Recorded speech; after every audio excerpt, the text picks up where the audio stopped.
Alien in my own backyard. And such a civic-minded one, too. I think he means what he says, Lex. Well, that's just dandy, Lois. All I know is your hero did nothing to help me. I'm the one who's out a billion-dollar battlesuit.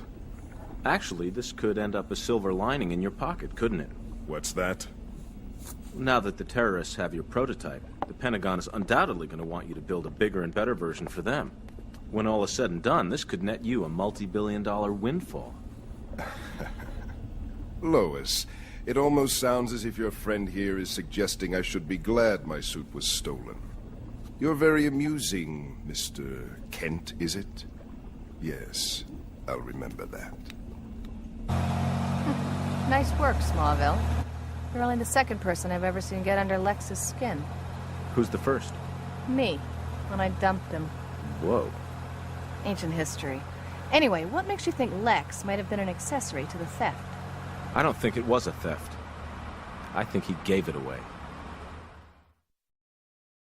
Welcome to the Superhero Cinephiles podcast. I'm your host, Perry Constantine, and welcoming back another returning guest. This is your fourth time back, I think, Stacy. How you doing? Yeah, fourth time. Yeah, I feel pretty good. Good. Always glad to be here. Always glad to have you back. Stacy Dooks, by the way, in case didn't make that clear. It's funny having you back on so quickly because almost exactly before you messaged me about coming back on, I had re-listened to the episode that we did on Dark Knight Returns. Yeah, that's a good one. That was a good one. Yeah, that was a lot of fun. So definitely go back and listen to that one if you haven't yet.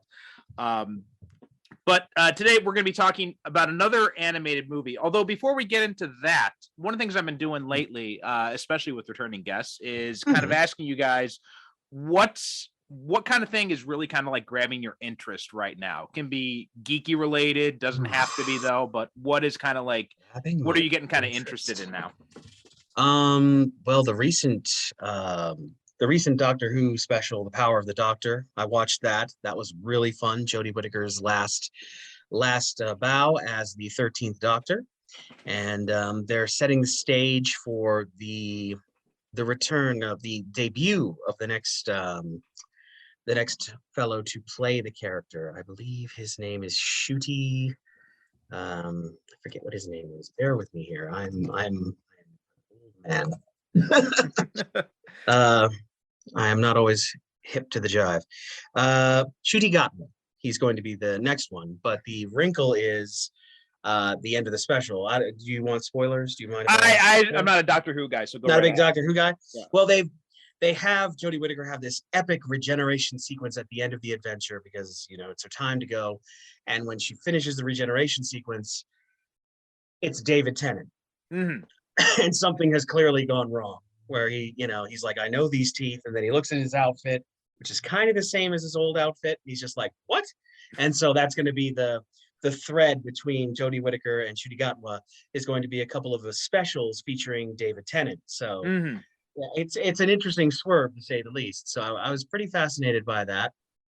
And yeah, it was a fun special. A lot of nostalgia service. If you're a longtime Doctor Who fan, they're setting up for it'll be the 60th anniversary, I think, of Doctor Who come November 2023. So that's going to be a pretty big milestone. But like with all things, my fandom is cyclical. Like sometimes I'll be really into Star Trek. Sometimes I'll be really into Star Wars. The Andor show, also really fascinating.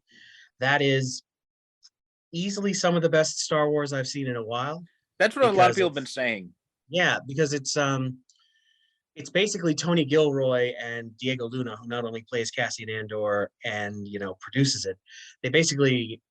Their team has come up with the idea of doing like, okay, this is Star Wars, but it's the prestige format series. It's more catered to older audiences. This is more for adults, and it's a really interesting exploration of life under a fascist regime, but it's using Star Wars as kind of the sugar pill to kind of bring this in. I mean, you could argue that George Lucas basically gave us all as kids, like Fisher Price anti-fascist kit Right. in the Yeah. form Yeah. of the Yeah. original trilogy.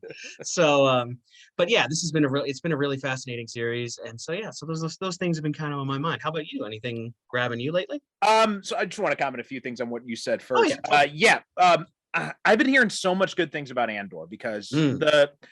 the Star Wars. I've never been like a big Star Wars guy, right? Like fair. I enjoyed the original trilogy, but I'm not like it never kind of grabbed me the way that it grabbed a lot of other people, even though I did see it when I was a kid. But it was one of those things where I was kind of like, yeah, it's cool, but was never really like hardcore Star Wars guy.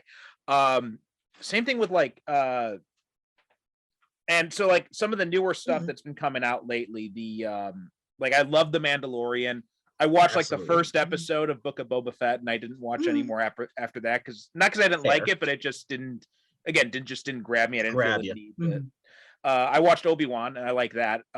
So yeah, I've been just kind of holding off on Andor, but that's something I should Mhm. probably check out now because from what everyone's saying, Mhm. it's probably definitely like in my kind of wheelhouse of Mhm. interest. Mhm. Um, Yeah, it's very much a slow burn, but Mhm. it's worth the trip as far as I'm Mhm. concerned. and Mhm. and Doctor Who, that was another thing that I had never had that in my childhood. That was never a thing growing up. Every now and then I'd hear someone talk about Doctor Who here and there. I'm like, what is that? And just like nothing else came of it. And then probably when I first came to Japan, actually, I had a friend from Scotland who she loved Doctor Who. So she Mhm. gave me like the not quite legally procured seasons of the reboot with Mhm. what was that, Eccleston? Eccleston Yeah, started, yeah, and then Tennant took over after. yeah. So I saw the Eccleston stuff, and I saw Mhm. some of the Tennant stuff, not too Mhm. much of it. But yeah, and it was entertaining enough. But again, just one of the things that never just kind of grabbed me. So those are like the two. Doctor Who, especially, is like this big blind spot in my fandom. Totally fair. I actually inherited my Doctor Who fandom from my uncle, Mhm. who was a big Tom Baker fan. Like he would watch the show on the Boston PBS station when we lived back in Nova Scotia, and he was a captain on oil tankers. So he Mhm. would take like he would tape a bunch of them when they had those marathons on PBS. Like we need your support, and so they would run like Doctor Who marathons of entire serials Mhm. and back to back to back. And so I kind of watched them and I didn't really understand what was going on, but I knew that there was a cool robot dog on that show. And I was like, I want to see more with the robot dog. Because this was around the same time I was watching Battlestar Galactica on VHS. And so I Mhm. already knew what Daggett was. And I'm like, what is this? And the character of K9 kind of got me into it. And as I grew older, I would just watch more and more reruns on syndication and just kind of got into it. It just kind of became one of those things I kind of absorbed through a little bit of osmosis. So it was That real was fun. kind of like me with the Bond stuff because my dad was a huge James Bond guy, and so like, and my brother had a video store at the time, so he made copies from Laserdisc of like the Connery Bond movies, put them all on Nice. like one deluxe VHS cassette. So it was just like I remember watching that damn thing with my dad like endless times. So like those first three Bond movies especially are like seared into my memory because of that. And that really kind of started me on Bond. So and yeah, that was very similar thing with the osmosis stuff. Mhm. But the thing that I've been kind of into lately, I haven't had a whole lot of time lately just because I've started a new workout regime. And so I've been going to the gym like 3 days a week and then Nice. combine that with just like work and all this kind of stuff. And I started a new gig with working with a small comic publisher, doing some lettering work for them. So Nice. it's been really busy lately. So I haven't had a lot of time, but the time I Mm. have had, are you a video game guy at all? A little bit. I mean, I'm not as hardcore as some, but I dip in and out. Yeah, same thing. Mhm. But have you ever played the Yakuza games? I have heard of them, but I haven't played them. I think they're similar to Grand Theft Auto, right? Kind of in that In a same vein of like, Yeah, it's this interesting mix between like Grand Theft Auto and like JRPG ah, set in Japan. And it's like it's if you ever played the Persona games though, it's much more similar to those probably, hmm, like very kind of like confined location. It's not the kind of not an open sprawling, world. Yeah. right, not or it is in a way, but not as sprawling as like the GTA stuff is. It's not the same as like a lot of the sandbox games, but it's there's a new one out now. So the series in Japanese is called Ryuga Gotoku, which translates as like a dragon. And so they had the original series, which I think was like 6 or 7 games, and featuring like that protagonist. And I never played all the way through, but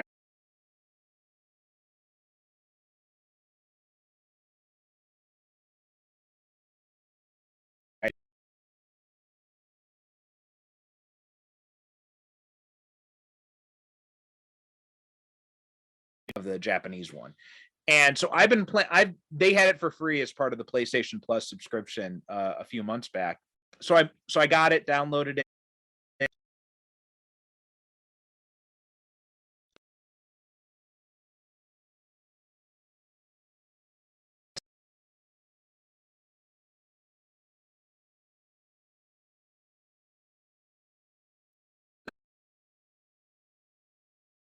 And it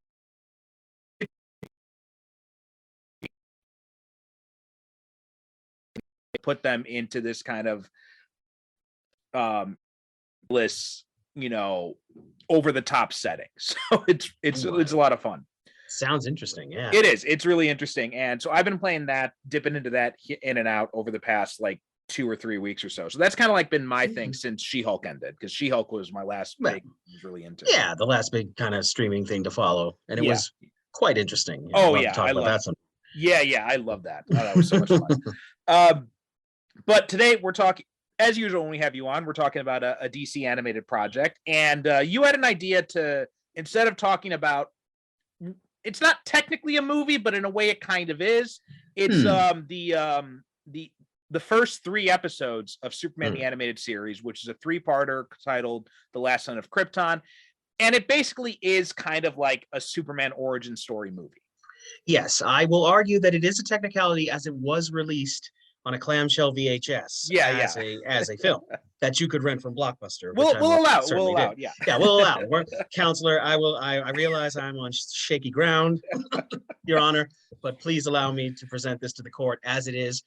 Probably, in my estimation, the best take on a Superman movie that we've had. Now, don't get me wrong, I love Superman the movie, the 1978 Richard Donner, Christopher Reeve film. I love it to pieces. But if you sat me down in an interrogation room and you put the hot lights on me and you said, Stacy, what is objectively the best Superman movie?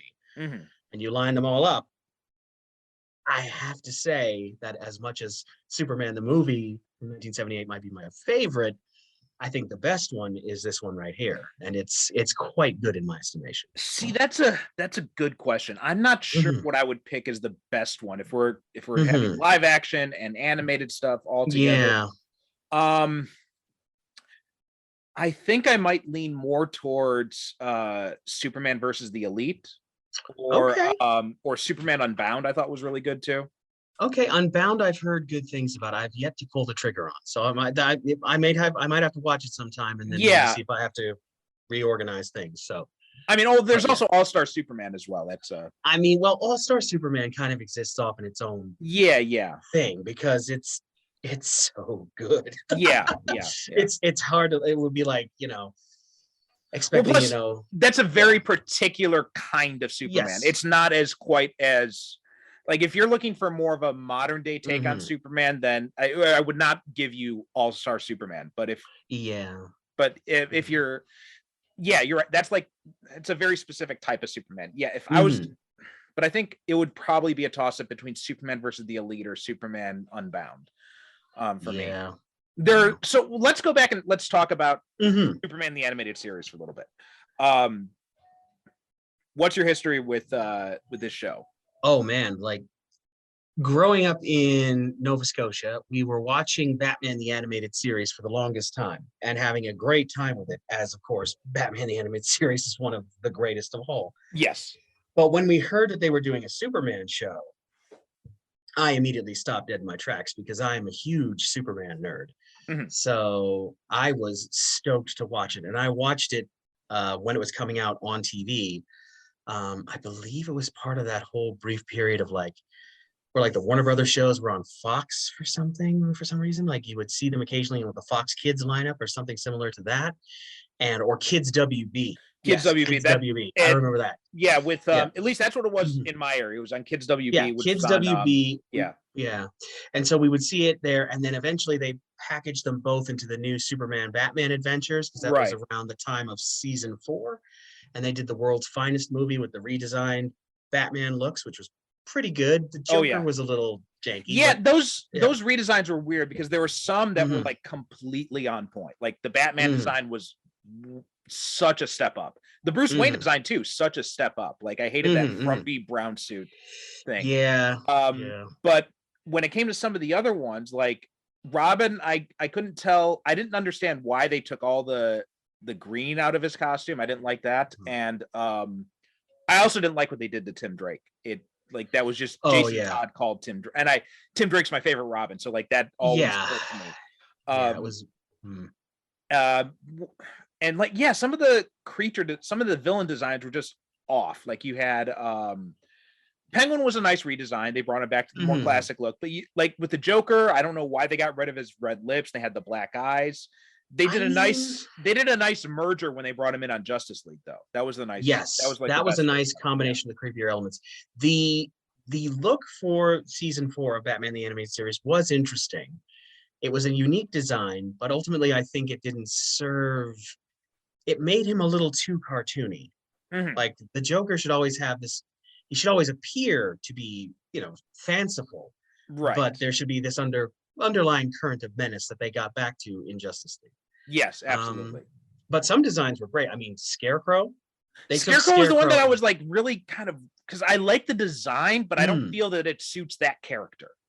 I feel it's interesting, and I do like it the pairing with Jeffrey Combs. So I think Mhm. they did a good job in making him actually intimidating. And the Mr. Freeze redesign. The Mr. was Freeze very one cool. was on point. Yeah. Very, very cool. And the designs for the Superman characters are also really good in that they evoke the Fleischer cartoon Mhm. so well. I mean, they already did that with Batman the Animated Series, but this was where they really had a chance to cut loose and really did some unique redesigns, like both for, Superman himself, some of the stuff still stayed mostly classic. Mhm. I mean, Jimmy Olsen got a kind of a 90s kid glow up. He got the mullet and they lost the Right, bow yeah, tie yeah. and the camera. Which I liked Yeah. what they did with Jimmy. I thought that it made so much more Yeah. sense. I mean, I wouldn't understand why like this teenage or college age Mhm. kid who is walking around with the sweater vest and bow tie. Yeah, exactly. You couldn't quite do it except in kind of like in Batman, the Brave and the Bold, they do that because every character is supposed to be their idealized Silver Age self. So Right, you can yeah. get away with that. But yeah, the designs were pretty good. The New Gods, when they brought in the New Gods, holy moly. Like One thing I will wow, say about those the designs. Superman design is I didn't like Mhm. that they didn't have blue eyes. Right? Because Yeah, that's such an fair. iconic part of Superman, and I feel like Mhm. that was a big missed op, especially because it's not like they couldn't do it because they did it with Batman with Bruce Wayne in the Yeah. season 4. Yeah, it's definitely a wrinkle. I'm a bit more of a hardliner. My main thing was like, where's the yellow S? Where's the yellow S on his cape? There was a reason for that because Yeah, because the animation couldn't yeah, quite. because it's too difficult to animate the cape with the yellow S. So that's why also more the modern after Superman Returns, like all the movies, Superman Returns Mhm. on because they use CGI capes with the flying sequences and they can't and it's so difficult Yeah, if you have that it's- yellow S in the back. I know. It's just part of me is just like that design is just so iconic that part of me just misses it. Just a little hardline part of me that Mhm. just can't quite let it go. But yeah, and the fact that Alan Burnett, Paul Dini, Bruce Timm, the whole team, they basically took Batman the Animated Series, the notes they did that, and they didn't necessarily do a complete 180, but they did a nice 90-degree Mhm. pivot where a lot of that design and a lot of that, especially with Metropolis, like I particularly enjoy, the Gotham of the animated series is very much inspired by the Anton Furst designs from the movie where hell has burst from the pavement. Mhm. But Metropolis is the city of tomorrow, and it's like heaven has descended from the clouds. Like it just looks, it's really good. It's bright, it's shiny, it's got all those iconic, like the Daily Planet globe looks amazing. Like they just put in the work in the Mhm. designs, and the designs of Krypton are unique. And we'll talk about Krypton in a bit Mhm. because the first episode is basically Superman's nowhere to be Entirely found. on He's a baby. Krypton. Yeah, yeah. Yeah, exactly. But yeah, the designs are great, and just the aesthetic of the show. They got the assignment. They understood that if Batman the animated series is like, some like crime and the underworld and dealing with these costume supervillains, the Superman one deals with that as well, but it's much more bright and optimistic and upbeat, and really makes for a nice contrast between the two. So Yeah, quite like yeah, it. absolutely, yeah. Now, one of the things about this show, and I think one of the big differences between this and Batman the Animated Series is Batman felt like it borrowed from a lot more different eras of the comics history, Mhm. whereas Superman the Animated Series seemed to be heavily drawing on the John Byrne revamp from the post crisis. What are your thoughts on that revamp on Man of Steel? Well, I liked the revamp on Man of Steel. I actually was reading Superman comics in 1986 when Crisis happened. So I actually read Whatever Happened to the Man of Tomorrow. And then I was like, well, this is the last Superman story. Obviously, everything's over. Like, we're done, aren't we? And and then when they relaunched with Man of Steel, it was a revelation. I mean, the John Byrne, Jerry Ordway, Marv Wolfman, that whole stable coming together and rebooting the Superman franchise. I think it was a necessary move, because I think a lot of barnacles had accumulated along the hull. Granted, a lot of that stuff came back because a lot of people have a lot of affection for things like, the Bottled City of Candor, Supergirl, Right. Crypto, the Superdog, that kind of stuff. But I do think that initial, like, okay, this is the break. This is what we're going to do. It's just Superman. He's the only survivor of Krypton. He's not as godlike as he was in the Silver and Bronze Age. This is a Superman who can get hurt, who can get injured in the course of his duties. And they established very much that he was not disguised as Clark Kent. Clark was the real person. Kal-El/Superman was the disguise. And Lex Luthor as the billionaire mogul was a smart play, because how many times can Lex Luthor escape prison and put on that purple and green armor and fight Superman in the street? So they had to do some things, and I quite liked the redesign. The Bizarro story in that one is really good. I quite enjoyed it. There are some issues that I have with Man of Steel. I mean, there's some changes that I really love. I love the like you said, Lex Luthor. I love what they did with making him a businessman. Although, if you look at like the 80s and the early 90s Lex, I think they brought him too much into Kingpin territory. I felt like he didn't quite have that intelligence. And he also was, a little bit too much of a bastard, right? It was kind of like, he was just, and there was like no redeeming qualities. When we got into like the President Luthor area, which is when I started reading Superman comics regularly, and then probably from influence from Smallville as well with Michael Rosenbaum, I thought they did a good job of giving Luthor some sympathetic qualities, which really helped his character a lot. But like when I go back and I read like the Byrne Superman or the early 90s Triangle era, like it is hard to read the Lex stuff just because he's like so much of a bastard. It's like there's not one redeeming thing about him. Yeah. There's no redeeming qualities in him whatsoever. And I think that also stems from the fact that they decided to break with the previous convention of like Clark and Lex having known each other in Smallville. Right. Yeah. So they instead, they broke from that, and they broke away from the redeeming elements that I do think worked to the detriment of the character, and just kind of made him like an evil corporate mogul. They didn't really play into his being a mad scientist until you started getting into the clone arc, where we got Lex Luthor II, and then, somehow he managed to finagle his way out of all that after the whole Neuron thing. He got his body back. Comics. But I do think that, I think you're onto something there, because there's that great moment in the Grant Morrison Howard Porter JLA when it's during, I think it's the Injustice for All arc. But there's a moment where Superman says to Lex, goodbye, Lex, there's a good man in there somewhere. And Lex is like, you think so, do you?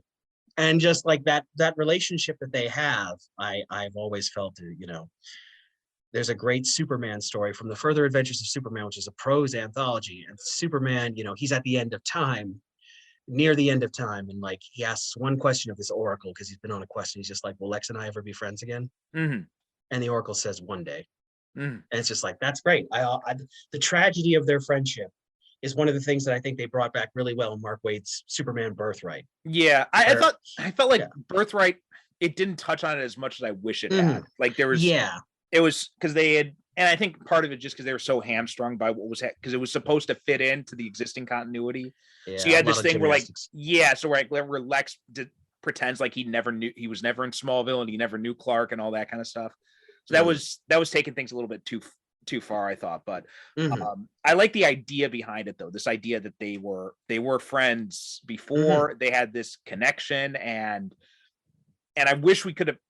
If I was going to be relaunching Superman, I would be running with that idea, the fact that Clark and Lex know each other, were friends, you know, and playing with that idea, because I think that's such an interesting dynamic to explore. Yeah. Have you ever read Joe Casey's Adventures of Superman run? I believe I was dipping in and out at that time. Yeah. Okay, so I'd recently I'm not sure when it's going to be coming out, because I'm not sure what his schedule is compared to what the schedule of this show is, but I had reread it, and I was on Anthony Desiato's Digging for Kryptonite show, and so I read it for that, and we talked about it. And one of the things I really liked about that run was the way Casey depicted Luthor, because it was kind of like this. He was like this super intelligent, you know, it was in the president time too, but he also had a lot of sympathetic qualities. And I think Casey was definitely influenced by what was happening on Smallville at the time. Yeah. I think that fundamentally Lex is on the cusp of being a genuinely good person, but he can't make the transition because his pride messes with him every time. And as far as Clark is concerned, if they're falling out, he never fell out with Lex. Lex just disappeared, and he dearly wants to have his friend back, and he doesn't understand why Lex is doing all this. It's funny. I started rewatching Smallville recently, and when you're watching especially the early seasons, I'm watching this, and I'm just like, you know what? This is basically the series of this really nice guy, Lex Luthor, who comes to this town. He wants to use his money to help everybody. And everybody's a complete and total asshole to him. And it's no wonder he becomes a supervillain. Exactly. Like the boulders just keep getting piled on and piled on and piled on until when he snaps, you totally understand. Yeah, why. I'm rewatching. I'm like, Clark's an asshole. Lex is the hero of this show. Exactly. Oh yeah, Smallville Clark. Oof. You want to take him aside and just be like, buddy, are you good? Are you all right? getting a little Brightburn in here. Well, and to take it back to this show, I think one of the things that I think this series did really well for the time, because there was nothing else about Lex like this at the time, is they brought back that intellect. They also had a lot of charm with him. Clancy Brown's Lex Luthor is just like, he's so sinister, but he's so charming at the same time. Oh my God, yes. And in this, he walks onto that stage, and he holds up his arms to get the audience to give him more applause. Yeah. And I'm like, yeah, that's Lex Luthor in a nutshell. And of course he has the office that has the aquarium with a shark in it. Because it's Lex Luthor. Because of course he's going to do that. He's just that little bit extra. And the fact that his prototype weapon is called the Lexo Scale 5000. I'm like, oh, Lex. Oh, you can take the mad scientist out of the Silver Age, but you can't. Although one of the things that I think was a missed opportunity is, I think they should have taken it a little step further and called it the Lexor and made it the same color scheme. I think that would have been a nice nod. That would have been a nice nod, but I don't think they wanted to tip their hand that soon. Yeah. And I think that the payoff is a little better when we get to Justice League and he actually does build the suit. That's true. Yeah. That's a pretty great pop. But yeah, Lex in this, and Lois. I mean, Dana Delaney's Lois Lane. I'm just gonna say it. I'm coming in with all the hot controversial takes. This is the best Lois. No, absolutely. This is the best Lois. I think so good. Although I think Bitsy Tulloch gives her a run. She's from Superman right? and Lois. Yeah. Okay, fair. But if I if we had to run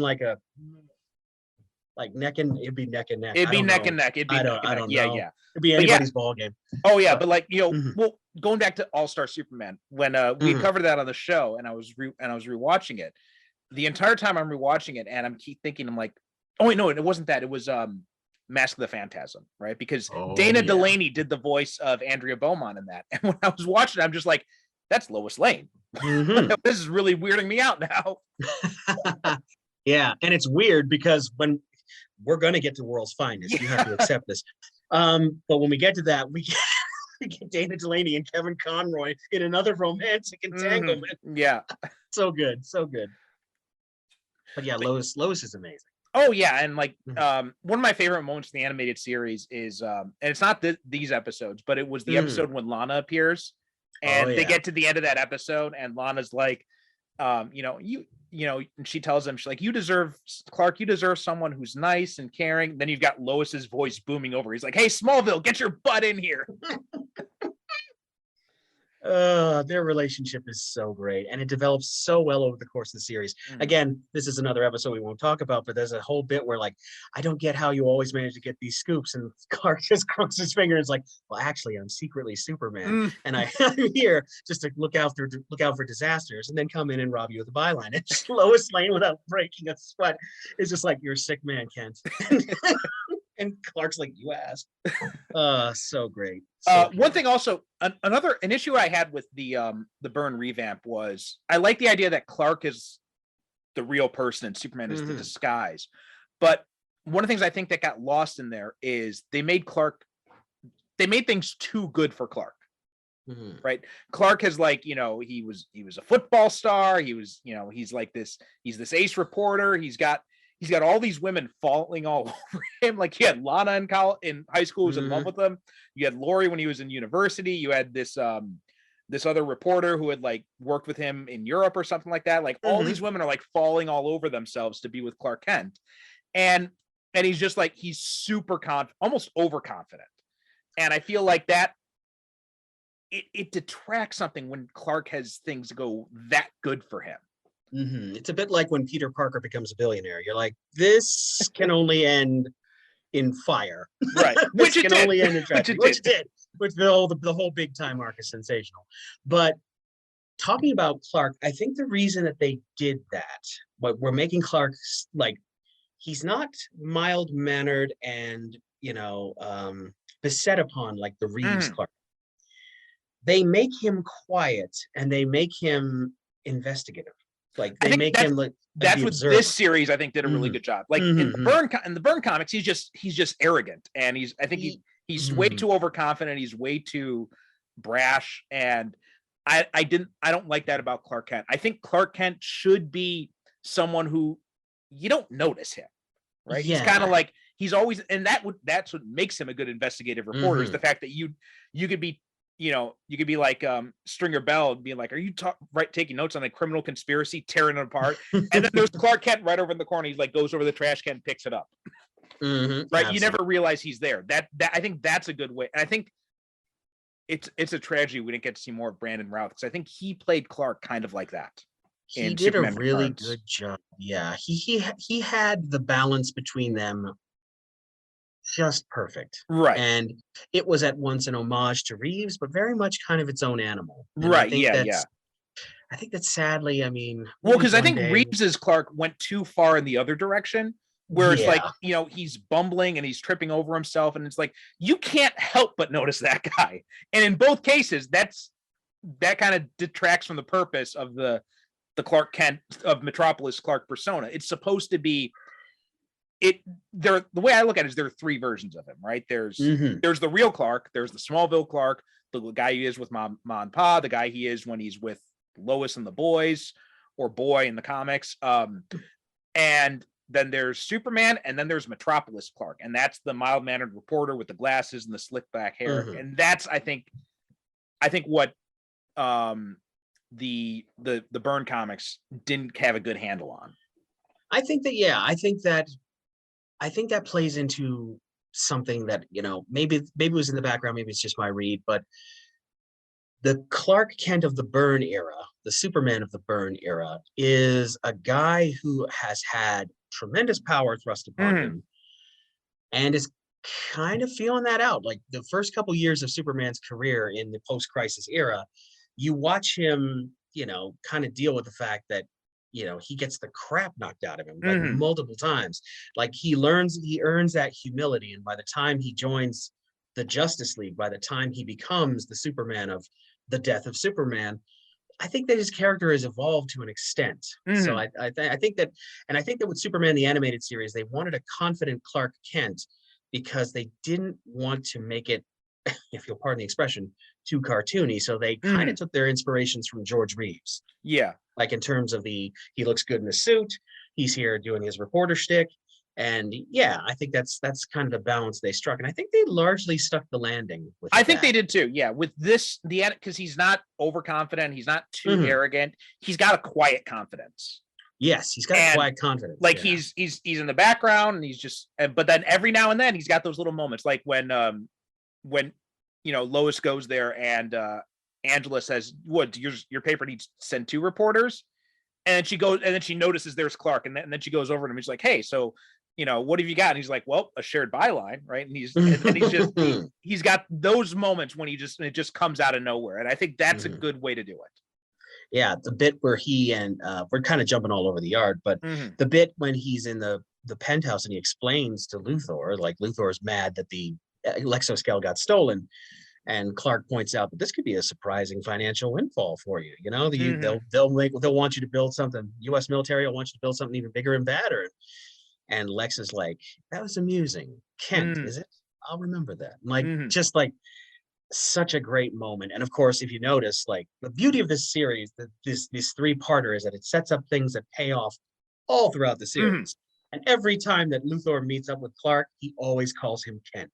Mhm. It's so great. I love the little bits that are kind of peppered through this that kind of pay off later. So One of the other things about the Byrne reboot that I didn't really like, and I didn't like that they kind of latched on here, was the depowering of Superman. I mm, get why they did it, but I prefer Superman who is I prefer a more powerful Superman, not necessarily one who's mm, juggling planets or anything like that, but yeah. I think he should be more powerful than the other superheroes. I Otherwise, think I it's hard to kind of like see like why does he stand out. I think ironically enough, the actual creators of like that era, like Mhm. particularly, I think uh, blanking on her name, Louise Louise Simonson. Simonson, yeah. Louise Simonson, John Bogdanove, that whole era of Superman where they were Mhm. really getting together. They had Professor Hamilton kind of explain Superman's powers prior to the fight with Doomsday and Mhm. explain that Superman's body is a giant solar capacitor. But the more he uses his power, the lower the tank gets. And Mhm. that's what I think the series should start with, because unfortunately, Superman the animated series starts a pattern that gets picked up in Justice League, and it's defined on TV tropes as the Worf effect, where Mhm. Worf on Star Trek: The Next Generation would jump in and try to deal with the situation, and would immediately get his ass handed to him because Mhm. he's one of the toughest characters on the show. So you got to be like, so in Justice League, or even in Superman the animated series, the first big threat knocks Superman for a loop because we have to show, oh shit, this is serious. Because Right. Yeah. otherwise, Yeah. why are we here? Like, there's no jeopardy. The thing that I think that they could have done and probably should have done was show that Superman initially, when he's going at you that first time, yes, he is absolutely, you could drop a building on him, you could like, fire missiles at him, he'll just, dust it off, no problem. Mhm. But as the fight goes on, yes, he starts to have those moments where he does get knocked back on his Mhm. ass, or like he does get beaten down, or you start to see blood or damage to the costume. Like, it just shows that if you keep him going, Mhm. eventually you can wear him down to where he is in a position where he is more vulnerable. So, Mhm. but that's just me from the cheap seat. But anyway, let's talk about some of the beats Mhm. of it. So, like you said, the first episode, it's like the first third of this is entirely set on Krypton. Um, Now, if we're looking at this as a movie, right? Mhm. And so looking at it as a movie, I think that's a problem when you've got the first third of it without the main character and it's completely set on Krypton. Well, I would argue that, yeah, I mean, there's certainly a danger. We've seen in Man of Steel that you Mhm. can get a little lost out in the reeds there. But I do think that the beginning on Krypton is necessary because it does allow us to establish a couple things. Mhm. It does allow, for people who are like, well, yeah, I know Superman, but what's this take going to bring me? Because we Right. need that because it introduces us to the father-son inheritance of a Mhm. shared evil in the form of Corey Burton's Brainiac, Mhm. which is a magnificent character. And we get that. We get the depictions of Superman's, of baby Kal-El's life on Krypton. Mhm. Maybe you could probably shorten it by maybe about 5-10 minutes, like truncate it a little bit. But I do think that it serves a purpose, at least for this series, because, for a lot of like kids coming up in the 90s who maybe not didn't read Mhm. comics, they have no idea who Superman is. They've only ever watched Batman. So Right. this is their ground floor viewing. It might not work in an actual cinematic movie, Mhm. but yeah, I do like the bits. I like, action scientist Doc Savage-esque Mhm. Jor-El No, I going think this is around a and yeah. good. This I Mhm, like. They did some nice things with Krypton here, where mhm. that was again something else I didn't like about the Byrne thing was they made Krypton too cold, too alien, and so it feels like, well, why would Clark even want a connection with this place? Exactly. And It's a planet you want to blow up. right, exactly, yeah, yeah. So this one they show it, and it's a nice place, right? Mhm, And they show Clark has a history there. He may not remember it, but he does have a mhm. history there. I also think that whole birthing matrix, so that he was quote unquote born on Earth, born in America, so he's an American citizen. I thought that Yeah, was just like that undercut the whole refugee aspect of Superman's story. yeah, iffy. Yeah. Yeah. So I didn't like that. I like what they did here. So he's probably like what, like a year or 2 years old at this point, and he's Mhm. running around because he's walking, he's running around. Although, who knows, maybe babies in Krypton can start walking at 6 months. Weird. Don't know. Yeah. But and we get to see that, Jor-El and Lara, they have personalities, which they didn't Yes, in the Bird Run. we actually get to have Laura have conversations with Jor-El Yeah, that last longer than like 3 seconds. yeah, yeah. So it's really good. But one of the things that is interesting about the Krypton arc is the fact that Jor-El has a plan, and it's not a Mhm. bad plan. Like Yeah. he's like, look, we put everybody in the Phantom Zone. We send one person in a spaceship to Earth. We get everybody out of the Phantom Zone, Mhm. and step three profit. Of Yeah. course, Jor might not be thinking about the fact that a planet's worth of Kryptonians suddenly getting powers on Earth might not be so great for the human race. But that's a story for Superman Oh, Adventures. he wasn't actually further planning down the on. line. He wasn't necessarily planning on taking them all to Earth. That was just what he Mhm. planned for Well, Kal-El. for Cal, yeah, Yeah. that might be the fallback position. But he was like, Right. we can take them somewhere. We can get out, and the council is just like, you want us to go in there with our most Mm. dangerous criminals? You're out of your mind. And of course, they all worship the Mhm. one figurehead, topical, that can provide them with all the answers in the form of Brainiac. And of course, Brainiac, it turns out, who knew that combining Brain and Maniac might Mhm. lead to a computer program that might not be beneficial. So great. Yeah, I do love that they tied Brainiac to Krypton in this. Like absolutely. I Yeah. don't like the whole telepathic Brainiac thing they did in the early '90s. The whole but I love this idea of Brainiac as this like rogue AI who's trying to gather intelligence on all available worlds and all that, and tying it into Superman's origin and Krypton. I thought that was a really nice move. It was a really interesting way to do that. I'm not sure how I feel about him intentionally misleading the council, because I think Mm. then we're starting to get into territory of almost not necessarily he's not directly responsible for Krypton's explosion, but he's helping it along, and I prefer it to be just more. Well, the thing I about prefer Brainiac in that Brainiac moment, was actually wrong in that moment. Like maybe he was wrong about it himself. the thing about Brainiac's reasoning in that moment is that he is aware of Krypton's plight, but he knows that it's too late. Like, Yeah. there's no point. Like, and if he were to try to help the Kryptonian people, they would have him waste time when he needs to get off the planet. And Right. in his estimation, like he is the sum repository of all Kryptonian knowledge. And so he's just like, look, sorry, y'all, but I'm out.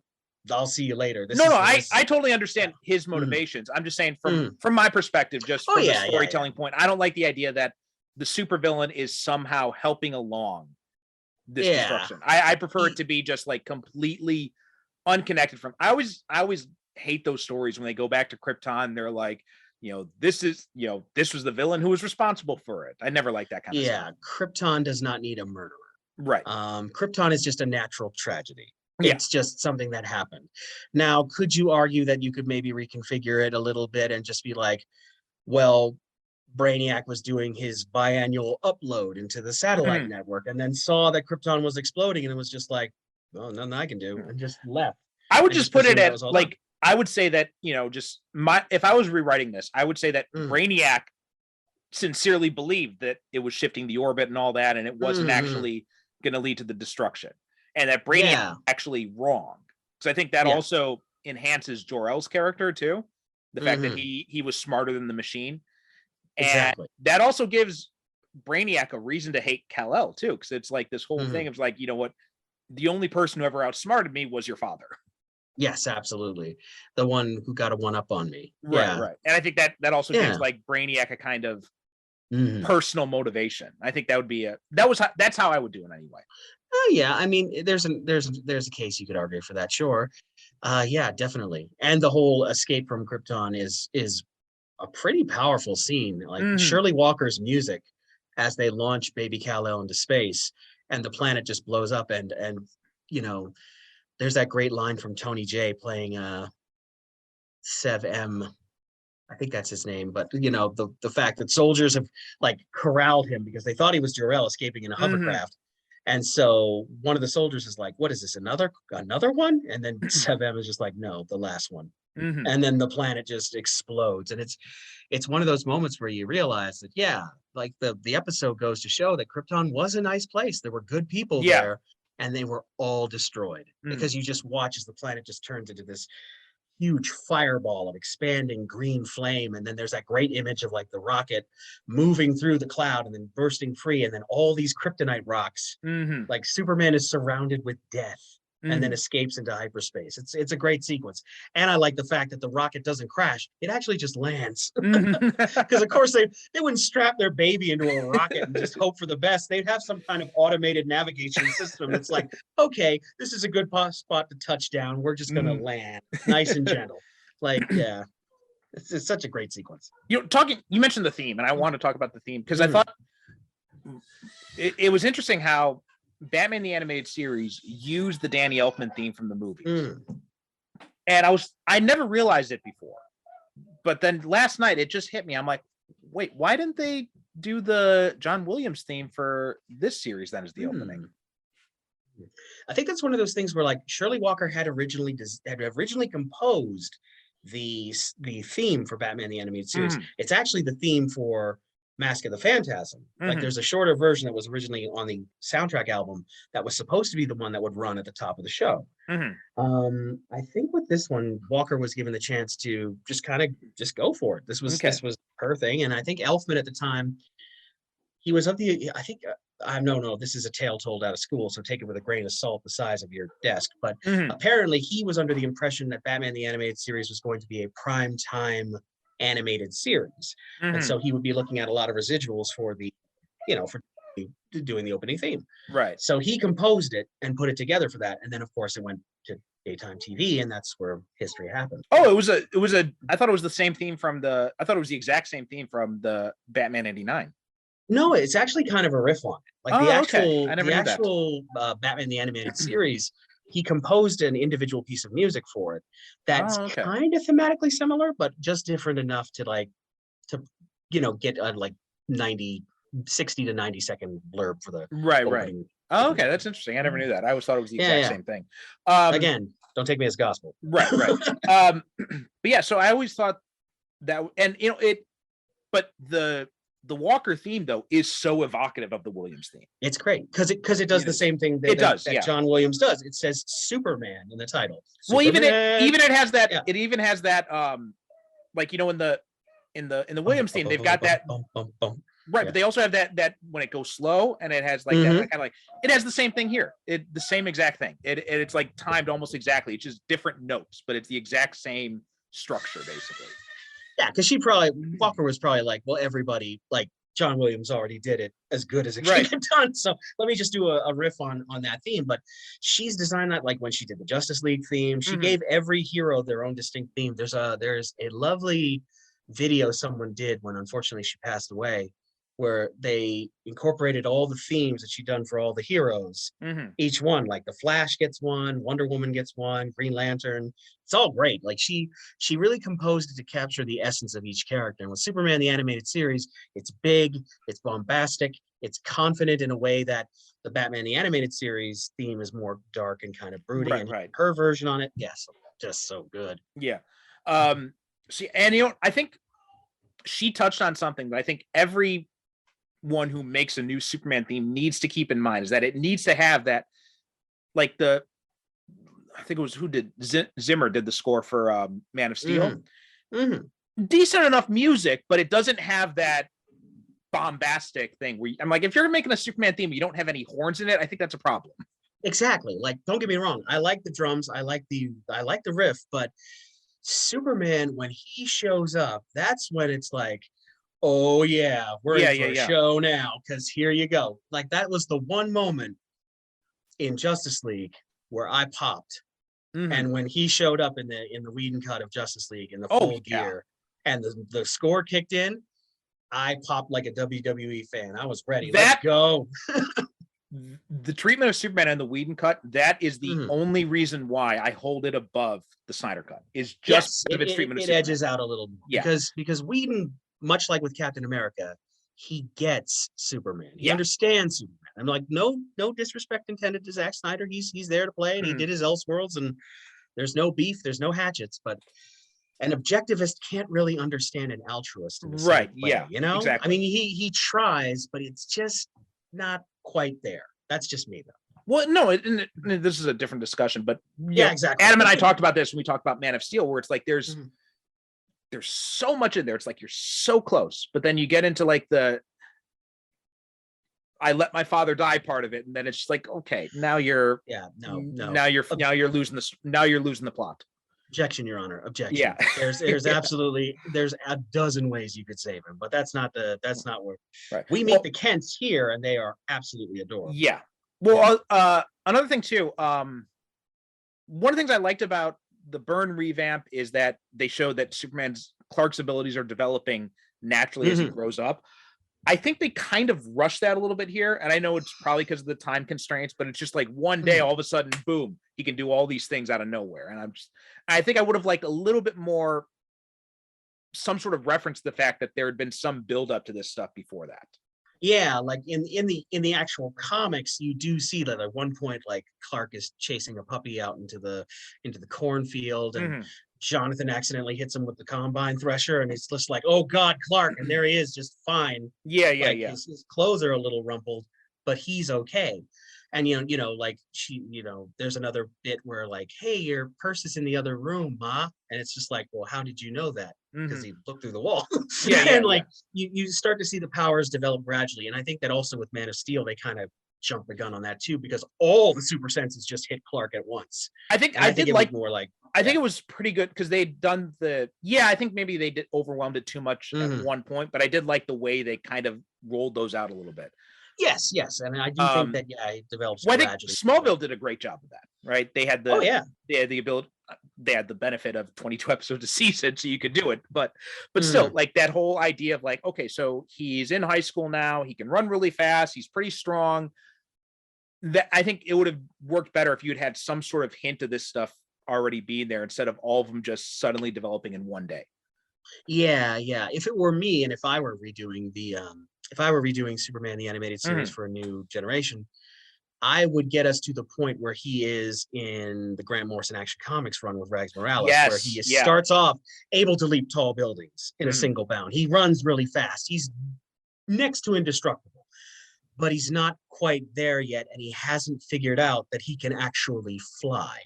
Have you read Superman Smashes the Klan? Oh hell yeah. That they did a really good thing in that too, where they had the Mhm. they had the Golden Age Superman where he was less powerful, and then they had this, and it was part of his character arc.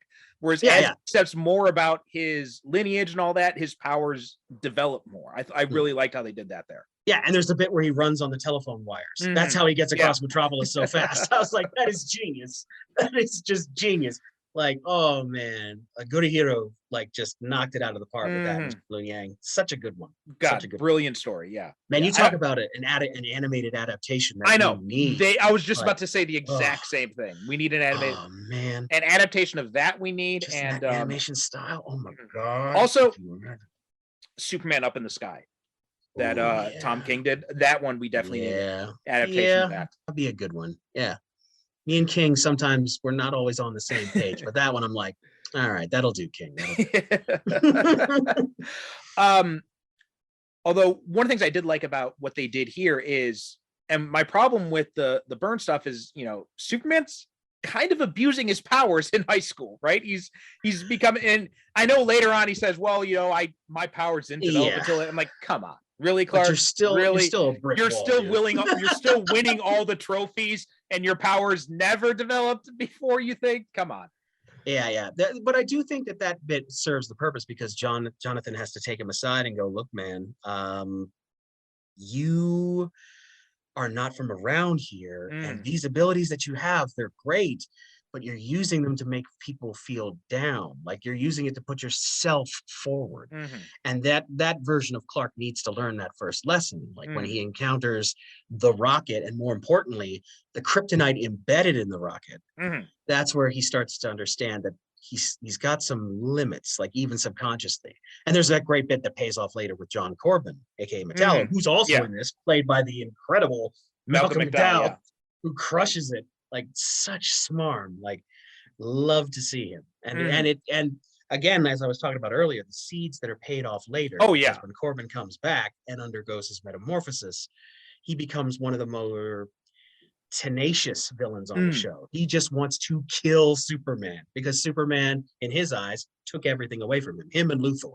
Oh yeah, So, I mean, I think of this is my favorite depiction of Brainiac and my favorite depiction of Metallo.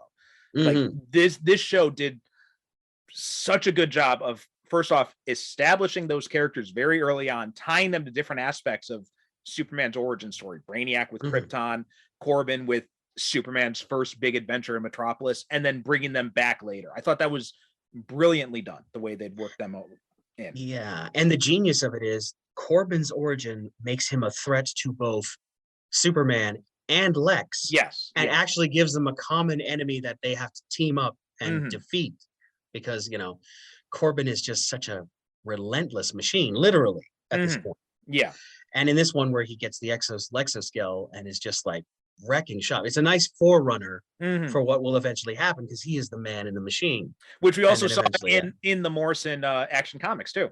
Absolutely, yeah. That was a great variation on it. So yeah, this is just such a this 3-parter holds together real well. I watched it before. Yeah, it does a really good job of setting the scene and everything. Like most of the stuff I have with it are minor quibbles here and there. Like I would shorten the Krypton sequence, and I would probably divide up the Krypton and Smallville sequence. Instead of having it all Krypton, all Smallville, all Metropolis, I would have jumbled it up a little bit more. Okay. And had like, I'd open it up like that when they're in Metropolis and they're interviewing all the people and about like this flying man and all that. That's actually how I would open the episode. The movie, right? I would flash back to these other things. Absolutely. Like we get to know Clark, and at certain stages we flash back a little further and a little further. And then, maybe he's revisiting Mon Pod and goes into the barn and we get the flashback to the, to the ship. Yeah. Yeah. And we get that moment because that was an interesting thing where Lara puts away the little holographic interface that gives Clark a chance to meet his biological parents, which is just so touching because Clark's heart is absolutely broken because up until this point, he's thought he was adopted, but he just thought he was a normal kid. And then he finds out, oh, not only are you not human, but you are the last member of your species. And all of that just gets dropped on Clark's shoulders like a ton of bricks. Like, you understand why he shatters that beam post, because he can't deal with it. And his parents want to support him, but they can't reach him in that moment. It takes the discovery of his flight to kind of make him come to terms with the fact that his heritage isn't necessarily all bad. So another thing I really liked about the Smallville sequence was they established that Clark is very intelligent, right? Right from the start, they're like, it's like, oh, another A for the boy genius. I'm like, I love that, because I think so often Clark's intelligence is undermined. Everybody just sees him as the flying brick. Yeah. Right, exactly. And the fact that he's a really smart guy, and I'm glad that they didn't shy away from that. They just went right into it right away. I like that part of it too, because that's something that's so often overlooked. Yeah, he's been that way. I think even Smallville made that mistake. I think they tried to play him up a little bit too much as just more of a, not necessarily a jockey type, but he wasn't like, Chloe was the brains of that show, right? Basically, and I think which and the whole Allison Mack thing aside I hate that character. I've always hated that character. Yeah, not one of my favorites. But the genius and intellect and Hercules and strength has been with him since the 1930s. And there's that wonderful bit in Superman Batman where it's like, Batman asks Clark, like, how did you know to come here? And it's like, it's called investigative journalism.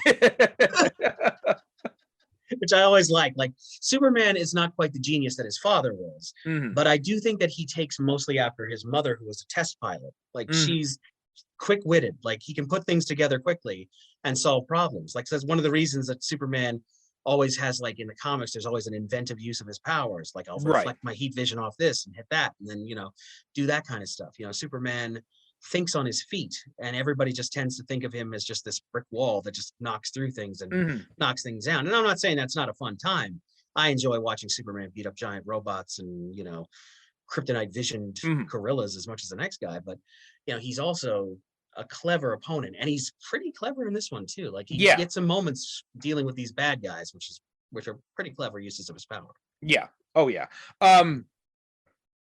Although I think some of the investigative side of things, it felt like that side of thing didn't quite work well. Like, he sees the Kasnian flag in the photo Jimmy shows him, and he just figures out, okay, so Lois must be there now, so I'm gonna go as Superman. I mean, I thought that was kind of a leap in logic. I think I would have liked a little bit more investigative actions there. Exactly. Yeah, but we got a limited time. But I get it. Like, I would love, and one of the things that one of my favorite episodes that features like Clark as the investigative reporter is the episode further down the line, The Late Mr. Kent. Yes, I was thinking of the exact same thing. Great episode where he, in his narration, he's like, I wanted the win as Clark.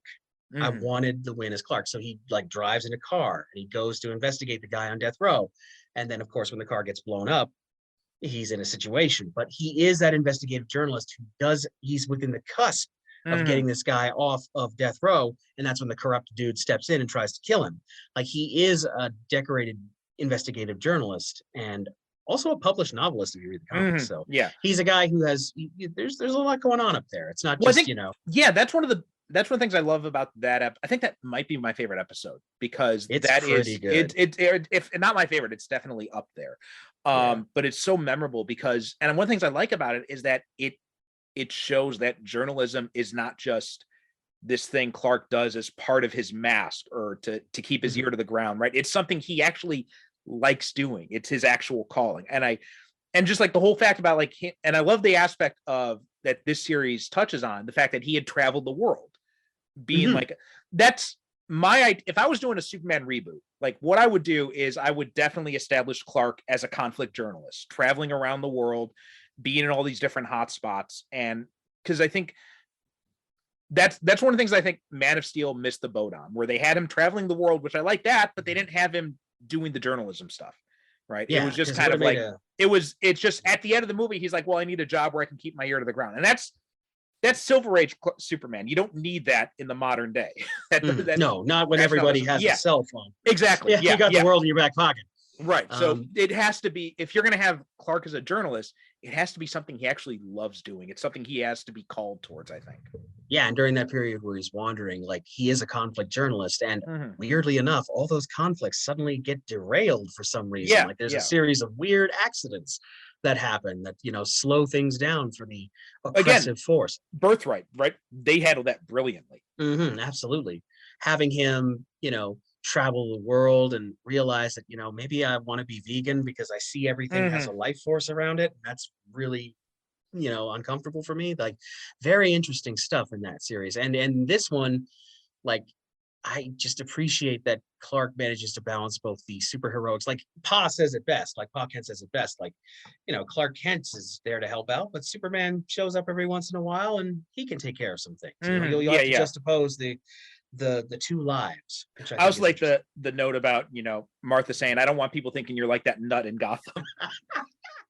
that's delightful. That was one when I first watched it, that made me bark out laughing. Like it's just such a good little Mhm. and it establishes that yes, Superman and Batman share the universe. Right. So Well, it was funny that was happening at this time, because at this time they were on different networks. So there was absolutely, yeah. no possibility of a crossover back then. Mhm. So it was nice that even back then they were thinking, well, maybe if we just plant a little seed here, it might have something later on.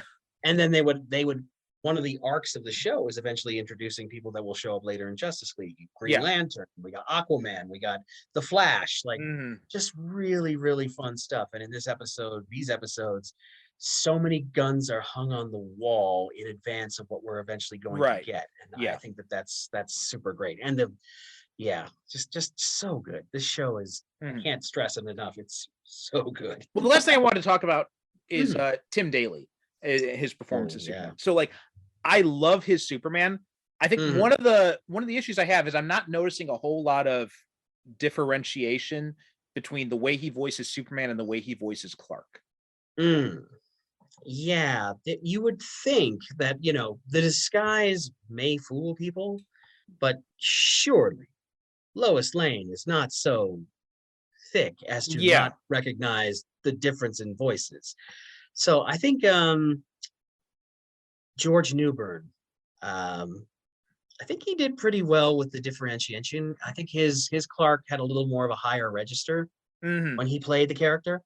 But I I can't think recall his Clark, so I can't yeah, remember. his Clark is a blink and you miss it because Clark Mhm. isn't largely involved Right. in the proceedings. I think my main memories of that are when they're on the run Mhm. during the Thanagarian invasion. Right. So there's Yeah. some bits with him disguised as Clark. But I think that with Tim Daly, I think the portrayal, I think it's largely just a decision that they made where it's like, well, George Reeves didn't have to differentiate his voice when he was Mhm. Clark Kent and Superman. So I guess they were kind of trying to play to that. And I get it. I mean, they couldn't really have him be too, too, higher register or just, clumsy Clark, like Mhm. that sort of thing. They wanted to convey a different Clark for a different time. Yeah. But yeah, I think they could have done something more. Like it's just, Oh yeah. especially when you look at what Conroy did with Batman and Bruce Wayne and how he differentiated the two. Oh yeah. I think that was just it was either just a decision from the producers or maybe just a Mhm. conscious decision on Daly's part. Yeah. But again, his portrayal of the characters is just that the disguise is just mainly in the service of just like, let me help Mhm. people, let me do my investigative journalism, and if I people feel figure like it out. I feel like a lot of actors don't put the same emphasis on that difference between Clark and Superman that they would put on the difference between like Batman and Bruce Wayne, because you see this happen. It's Yeah. not just Daly. It happens with a lot of actors. Like, Mm-hmm. Dean Cain didn't really differentiate. Well, Dean Cain was basically Mm. cardboard as Superman anyway. So, I mean, um, basically. but even like outside of Brandon Routh, like even Henry Cavill and Tyler Hoechlin, I love both of them. Cavill Mhm. got shortchanged, but the bad script, but even still, and like Hoagland as well, they don't do much differentiation between Superman and Clark.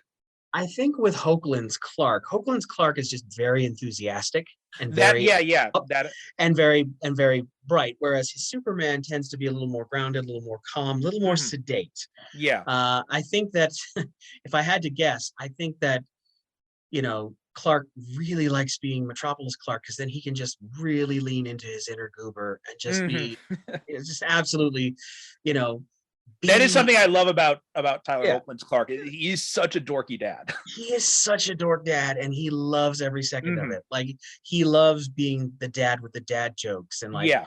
kiss me on the chef. Like, he would have that barbecue apron ready to go. Like, he is his Superman, his Clark Kent, like his Clark, for lack of he loves being human. Like, he loves his life with his wife and kids. Like, he's very into that. He's very enthusiastic. In a way that makes his Clark Kent into the mild-mannered, clumsy doofus that we all know and love. With the Daily portrayal, it's a bit of a different animal, but I do appreciate it. It's funny now that I'm getting older, and there are all these different I'm finding there are different aspects of different performances that I like in different contexts of Superman. Like Christopher Reeve, I think works great as like the Superman before he has any other kind of connections, like with Lois or anything like that. Like, he's when he first comes to Metropolis and all that. And I look at someone like Hoechlin, and I'm like, well, okay, this is the rebirth era Superman, right? When he's married to Lois, he's got the kids. Like, that's, I can't imagine Christopher Reeves in that role as well as I can imagine Tyler Hoechlin. Yeah. His Superman has, for lack of a better term, big dad energy. His Superman's great. And the beauty, like what you said, you really kind of captured lightning in the bottle there. It's very much, Superman is like this character that's very much like a diamond. Like, you catch the light in certain ways. That all the interpretations kind of build and level on each other in such a way that makes the character really fascinating after like 80 years. Oh yeah. Okay. Anything else you want to mention about Last Son of Krypton? Last Son of Krypton, like, it is a real favorite of mine. I rewatched it before we recorded, and I have to say that as both a self-contained sort of its own experience, and as the beginning of the Superman the Animated Series proper, I really think it's great. And I also wanted to point out that this series came out in 1996, I believe. Something like that, yeah. Something like that. It got here way before Iron Man and offered us our first post-credit bump in a superhero show. Yeah, that's right. Yeah, which brings it when Brainiac makes his debut in the flesh, as it were, with those poor aliens. Like, you're just like, oh boy. Oh yeah, I've almost forgotten in the midst of all this swashbuckling super adventure. This is an Alan Burnett, Bruce Timm, Paul Dini joint. You might want to buckle up, because here comes some stuff. And it starts to build from there. The next episode is A Little Piece of Home, which introduces and that next episode is the Toy Man, and then the Little Piece of Home is the one after that. Little Piece of Home is the one after that. Oh man, we didn't even talk about the Toy Man. Like, you talk about redesigns. Yeah.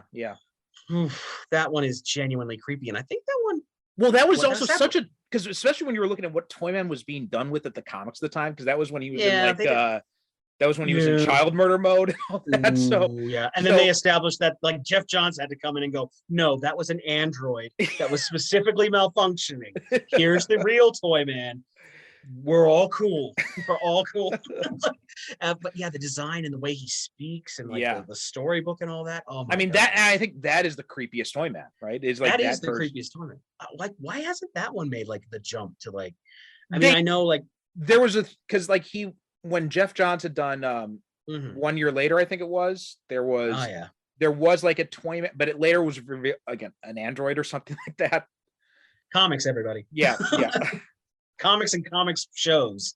So yeah, but really great redesign, and most of the villains, and also like never really got a chance to touch on it because she's not involved in this episode. But Livewire is also the second character to make the move from the animated series to the comics page. So both of these series had their impacts in various. Well, they also had and you had Harley Quinn, and then you had Livewire. You also had Mercy Graves, Mercy Graves showed up. Basically, you're updating the whole idea of Lex Luthor having like a Gal Friday or like a right-hand man but instead of Miss Teschmacher and Otis, who are, bumbling comic relief, you've got this cool, confident, badass who can break your fucking arm. exactly, can hold her own. Yeah. And in the comics was an Amazon for some Yeah, reason. yeah. It was her and There you go. her sister. I can't remember her name. They're both Yeah, Amazons. yeah. Mercy and Hope or something like that. Something like that. Yeah, yeah. Yeah. Great stuff. I mean, Mhm. this series, if anyone hasn't watched it, and our whistle stop tour of it kind of jumped all over the yard, but if you want to watch it, I would highly recommend it. It kind of got lost in the shadow of its predecessor Mhm. and also its successor when Justice League rolled around. But it's so good, and it ends on such an interesting note in that the stuff we see at the beginning of this episode was like, yeah, big guy, you're the best, go for it. Mhm. And then when Darkseid brings it all crumbling down around him, like, it's so good. The arc of those 4 seasons, just amazing stuff. I would recommend it most highly to anyone. If you haven't had a chance to watch it, seek it out post haste. Was it 3 seasons? Oh, I think it was 3 seasons. Maybe I'm thinking of something else. Yeah, it was 3 seasons. I'm sorry. Justice League was 4 seasons, I think. Justice League with was 4 seasons. yeah, because it had because then it Justice because League it was and then Justice Unlimited. League Unlimited. Yeah. Right. Ugh, the dating is all over. Yeah.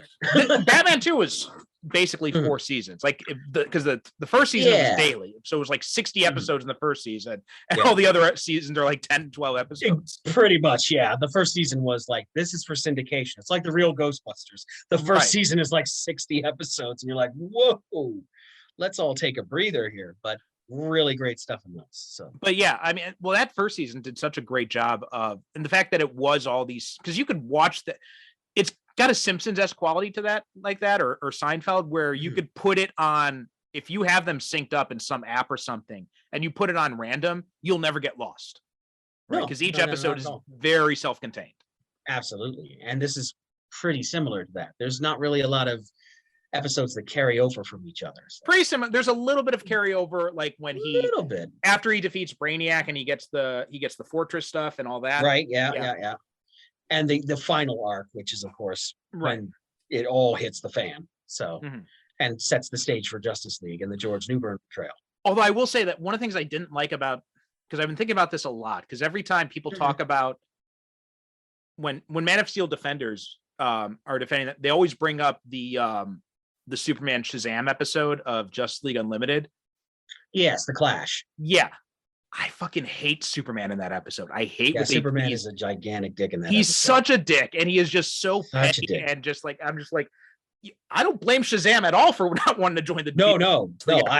I am on the same page Yeah. as Captain Marvel. Please hit him Yeah. again. Yeah, Like- yeah, because he's just. I hated what they did to Superman in that episode. Yeah, unfortunately, and I don't mean to cast aspersions on the writers of the show, but they obviously had to have him be aggro so we get to the point where they Mhm. fight. Yeah, And I do think it ties in a lot to the fact that, yeah, Lex is on Superman's case all the time, but he's doing it in such a passive aggressive way and slowly keeps pushing him and pushing him and pushing him because he wants him to snap and get to that Yeah. Justice Lord place because he'll finally have the excuse to take out the alien that he's hated all these years. right. So he's totally working a psyop on Superman. So Yeah. but yeah, I understand. Like I understand the pullback from it because that speech that Captain Marvel gives, that's pretty much the speech that I would give, yeah, to Superman if he was acting like that. Like ugh. Absolutely. Yeah. Ugh. Yeah. But yeah, Okay. great. I mean, I love Justice League and Justice League Unlimited, but that Mhm. the portrayal of Superman is something that sticks with me, especially in that episode. Mhm. Yeah, that's the one sore point. That's the thing that like they were kind of moving into kind of a Squadron Supreme territory. Where they Yeah. were kind of exploring like, are these characters going to become the Justice Lords? Mhm. And they kind of like they threaded those plots a little bit, but then they ultimately had to let it go because if they become the Justice Lords, I mean the whole show's over, right? I mean, what are we Right. gonna do? Jump to another Earth? So But no, yeah, and like- that's like I'm so tired of those Superman gets corrupted by power. now stay stories. with me. What if Superman was totally evil? That's a radical idea that's never been done before. God. Oh boy. It's But, the you know, most it's the most annoying story, most annoying repetitive story that everybody thinks is original. I know, right? And it's just like, look, I get it. And I'm not saying that you can't tell good stories with that. I mean, Mm. I initially when I first heard of the Injustice game, I was like, miss me with that. Absolutely miss me with that. But then the nice young man Tom Taylor wrote that series. Yeah. And Oh, the comic is actually good. yeah, And when it I explains when I read a review of that first issue, and they talked about how Superman and was brainwashed into killing the Joker basically, or tricked and all that, and I'm like, this is, you don't have to do that. That sounds ridiculous. But it was the same thing with Superior Spider-Man, right? When I heard about that, I'm like, that is the best fucking idea I've ever heard in my life. And then I read it, I'm like, oh wait, no, this is actually really good. This is actually genius. Yeah. But it's interesting. Like, Superman as an antagonist figure is understandable because as we've grown up and as we've matured to a greater or lesser extent, we become suspicious of people in power. Right. Even the fictional ones. Right. But I like my preferred idea is like not power corrupts, but power reveals. And I think I want to see more stories that focus on that. And I think that's a good way to show the difference between Superman and Lex, right? Superman has all this power and he uses it for good. Lex has all this power in a different way and he uses it for corrupt purposes. Oh yeah, like that last scene in the episode where in the trilogy where, Superman shows up after defeating John Corbin, and the whole thing was an elaborate ruse to get this weapons to Casnia so that Luthor could line his pockets. And then Luthor opens the window and just basically lays it out to Superman, like, look, my technology built this city. My will runs it, and 2/3 of these people work for me, whether they know it or not. And how about you help me take this operation global? I could make it very much worth your while. And Superman is just floating there, the whole time, with his arms crossed, just staring at him. And then finally he cracks, and then he throws the thing at him. It's just like, I'll be watching you, Luthor, and just crushes it and takes off.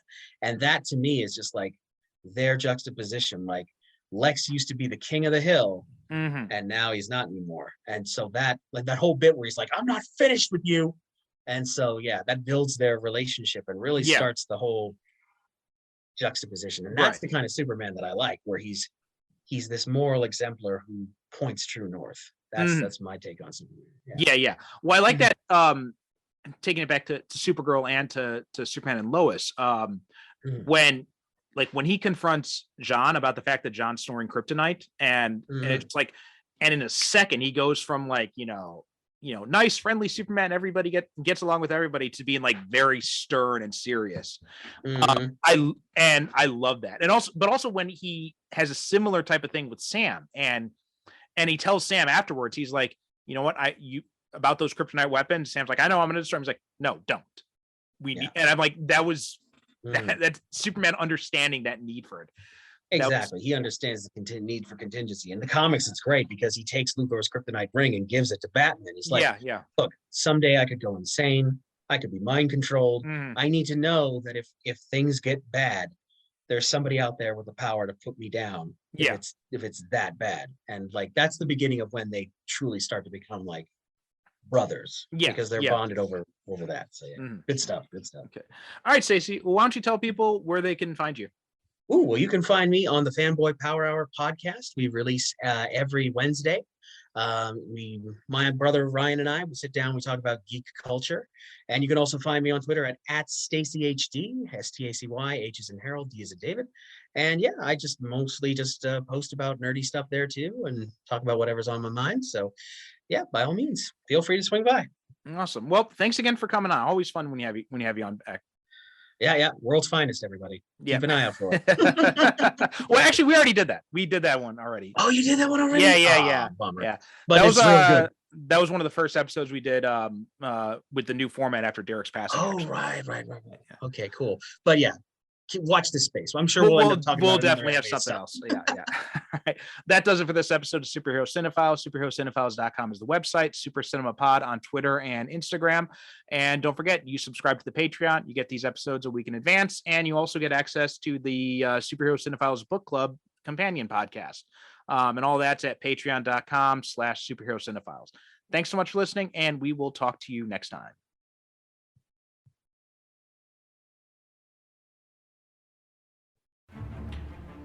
If you enjoyed the Superhero Cinephiles, then you'll also love my companion podcast, the Superhero Cinephiles Book Club. All my Patreon subscribers get access to this exclusive podcast where I review superhero comics and graphic novels. Not sure what comics you want to read next or what you should dive into? I've got you covered on that. I'll be doing reviews, recommendations, and also talking to you about useful entry points if you're interested in reading some comics but don't know where you should start. Plus, you'll get access to all episodes of the main show a week before everyone else. on all of this for as little as just $1 a month. All you have to do is go to patreon.com/supercinemapod, and you can sign up at any subscription amount to get started. Thanks so much for your support, and please don't forget to rate and review us on Apple Podcasts or wherever you get your podcasts.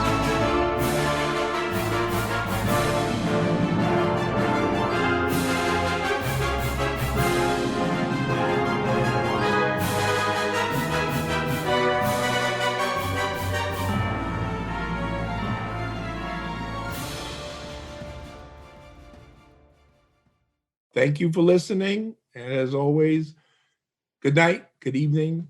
God bless.